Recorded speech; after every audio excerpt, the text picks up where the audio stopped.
Today, I'm breaking down Monzo's budgeting features, the UK-based digital bank known for helping you manage your money smarter. Monzo is a fully digital bank app designed for easy, on-the-go money management.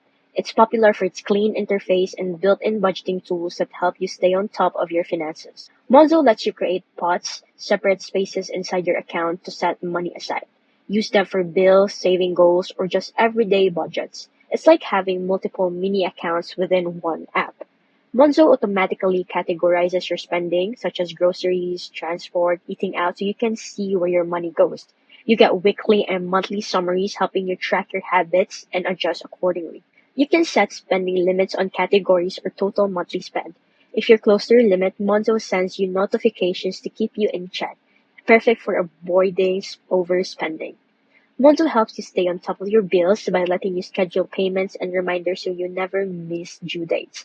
There are handy extras like round apps that save spare change, shared pots for group expenses, and easy bill splitting with friends. Monzo makes budgeting simple, smart, and automatic, great for beginners or anyone wanting better control of their money in 2025. That's Monzo's budgeting features explained.